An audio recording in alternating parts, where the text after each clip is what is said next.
Assalamualaikum warahmatullahi wabarakatuh. Saya Hikmatul Himma. Saya akan menjelaskan tentang bisnis internasional. Pengertian bisnis internasional. Menurut John D. Daniels 2013, bisnis internasional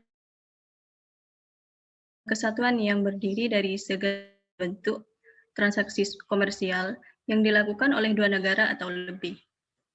Sedangkan menurut Ruckman dan Hodges 1995, Prof. Alan M. Ruckman dan Richard M. Hodges, menurutnya, bisnis internasional adalah segala bentuk transaksi yang terjadi lintas batas negara untuk memenuhi kebutuhan individu maupun organisasi.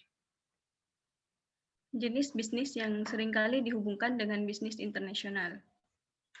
Yang pertama adalah bisnis domestik. Bisnis domestik adalah aktivitas yang hanya mencakup lingkup dalam negeri saja. Ini jelas bertolak belakang dengan pengertian bisnis internasional. Kebanyakan bisnis domestik yang tetap bertahan pada aktivitas bisnis dalam negeri saja biasanya karena menghindari tantangan untuk masuk ke pasar internasional dengan berbagai risikonya, seperti adanya batas perdagangan dan tarif bea cukai, serta faktor-faktor lainnya. Yang kedua, bisnis multinasional. Perusahaan multinasional atau biasa disingkat PMN adalah perusahaan yang beroperasi di banyak negara dan biasanya perusahaan ini sudah berada dalam skala raksasa. Perusahaan seperti ini memiliki kantor atau pabrik cabang yang berada di banyak negara. Sementara mereka menjadikan sebuah kantor sebagai kantor pusat di mana mereka mengkoordinasi manajemen global. Yang selanjutnya adalah bisnis global. Bisnis global adalah aktivitas bisnis yang melampaui batas-batas negara serta terkoneksi hingga pada level kultural, politik, dan ekonomi. Perusahaan bisnis global sendiri merupakan unit bisnis yang telah memiliki kantor pusat di banyak negara dengan sistem pengambilan keputusan desentralisasi. Biasanya perusahaan global memiliki ciri seperti distribusi yang sudah diekspor, memiliki unit produksi di luar negara asal, dan melakukan aliansi dengan perusahaan asing.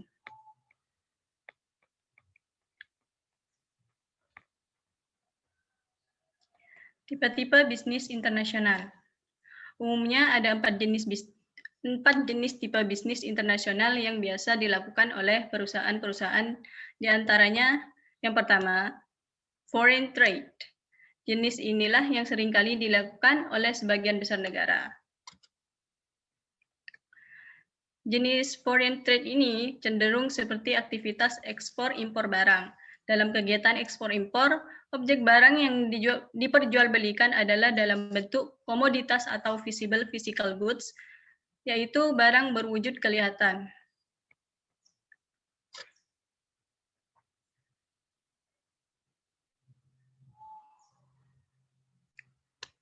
Yang kedua, trade in service.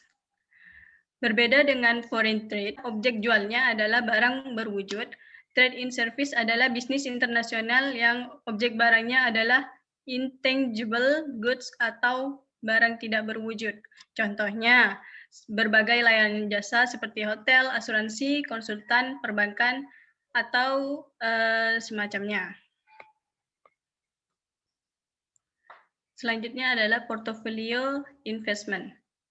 Selain jual beli barang atau jasa, bisnis internasional juga bisa berbentuk investasi keuangan yang dilakukan oleh negara lain. Portfolio investment sendiri adalah investasi dalam bentuk kelompok aset, termasuk transaksi dalam ekuitas, sekuritas seperti saham biasa atau sekuritas hutang seperti obligasi dan semacamnya. Selanjutnya, direct investment.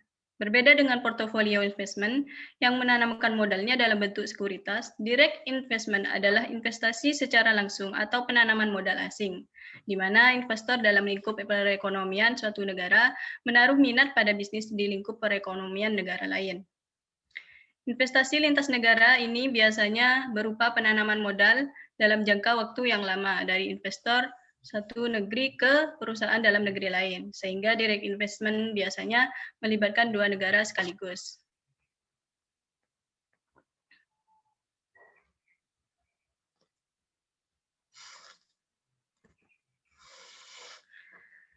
Manfaat bisnis internasional. Perdagangan merupakan salah satu faktor untuk meningkatkan perekonomian suatu negara, termasuk di dalamnya adalah bisnis internasional. Seiring majunya teknologi, perdagangan internasional juga semakin pesat dilakukan karena semakin mudahnya proses produksi dan transaksi. Adapun tujuan adanya perdagangan internasional sendiri adalah untuk memenuhi segala kebutuhan dalam negeri yang mana di dalam negeri itu sendiri kebutuhan tersebut belum bisa terpenuhi karena adanya keterbatasan.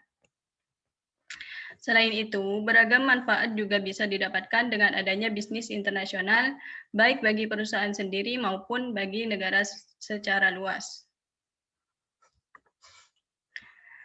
Manfaat bagi perusahaan. Bagi perusahaan, pengembangan menjadi bisnis internasional biasanya bertujuan untuk menjamin kelangsungan hidup perusahaan. Bisnis internasional dapat bermanfaat untuk meluaskan pasar bagi suatu perusahaan. Hal ini membuat produksi barang biasa dilakukan. Hal ini membuat produksi barang bisa dilakukan secara lebih efisien tanpa takut lagi jumlah hasil produksinya melebihi batas. Selain itu, dengan adanya perdagangan internasional, perusahaan juga dapat menjalankan beberapa mesin produksinya secara maksimal. Dengan begitu, meningkatnya produktivitas tentu mampu meningkatkan pendapatan dan penghasilan keuntungan lebih banyak.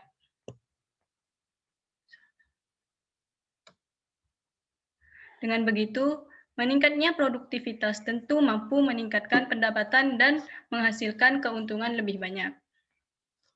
Manfaat bagi negara.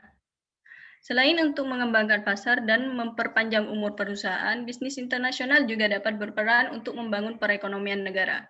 Bisnis internasional adalah pelaku dalam perdagangan internasional. Oleh karena itu, bisnis yang terlibat dalam perdagangan internasional menjadi aspek penting dalam pertumbuhan ekonomi suatu negara.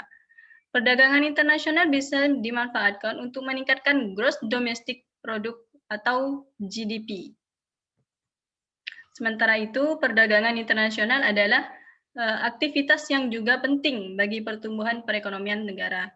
Di antaranya, membuka lapangan kerja, membentuk hubungan baik antar negara, kebutuhan hidup semakin mudah terpenuhi, dan transfer ilmu pengetahuan dan teknologi.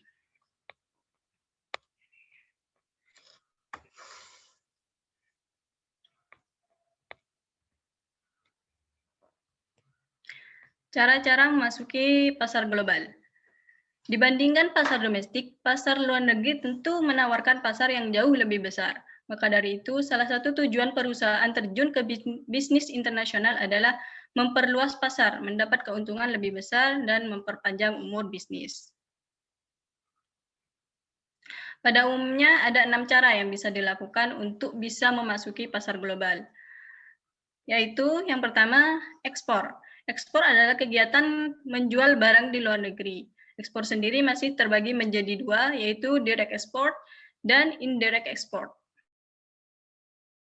Export yaitu menjual barang atau jasa ke luar negeri dengan produksi sendiri. Sedangkan indirect export yaitu menjual barang atau jasa melalui beberapa tipe induk pangkalan eksportir.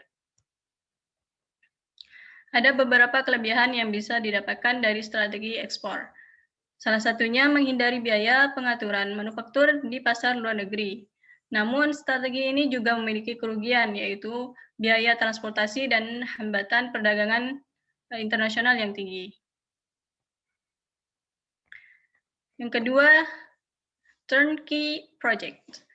Turnkey project sebetulnya masih dalam lingkup aktivitas ekspor, namun dengan mekanisme yang berbeda. Turnkey Project mempunyai mekanisme keahlian manajerial yang menangani kegiatan ekspor di bidang teknologi yang sebagiannya merupakan perlengkapan modal. Intinya strategi ini hanya mengekspor kemampuan dan pemahaman prosesnya saja. Strategi turnkey project memungkinkan bisnis internasional untuk terlibat dalam luar negeri, di mana ada kemungkinan larangan yang menyangkut investasi langsung dari asing. Namun strategi ini mempunyai kelemahan. Secara tidak sengaja menciptakan kompetitor di masa yang akan datang. Selain itu, ada kemungkinan juga pengambil alihan pabrik oleh negara tuan rumah. Yang ketiga, licensing atau pemberian lisensi, yaitu pengaturan kontrak di mana lisensor atau pemberi lisensi menawarkan aset kepada lisensi atau pemegang lisensi dengan imbalan royalti. Yang keempat adalah franchising. Franchising adalah model bisnis yang berkaitan dengan jual beli lisensi dari sebuah perusahaan di suatu negara ke perusahaan di negara lainnya. Penjual lisensi tersebut disebut franchisor, sementara pembelinya disebut franchisee.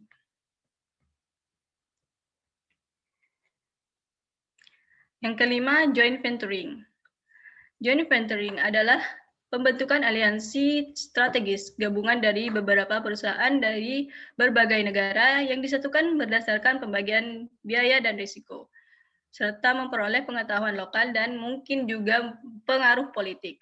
Selain itu, ada 5 tujuan umum dalam strategi joint venturing, yaitu meluaskan pasar, membagi risiko dan imbalan, berbagi teknologi dan pengembangan produk bersama, dan berbagi pemahaman peraturan pemerintah. Contoh strategi ini yaitu Indofood dengan Nestle. Yang keenam, multinational corporation.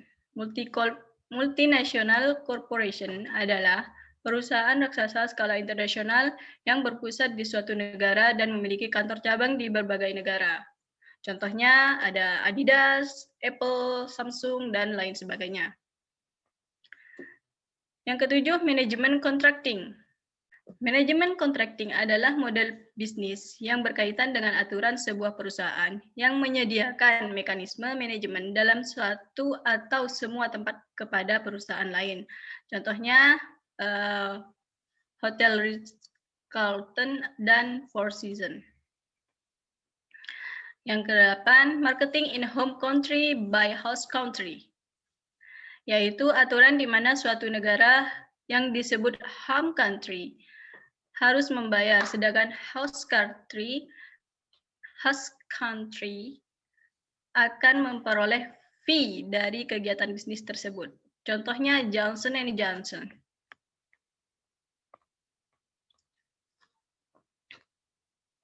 Sekian dari saya. Kurang lebihnya mohon maaf. Terima kasih telah menonton video ini. Assalamualaikum warahmatullahi wabarakatuh.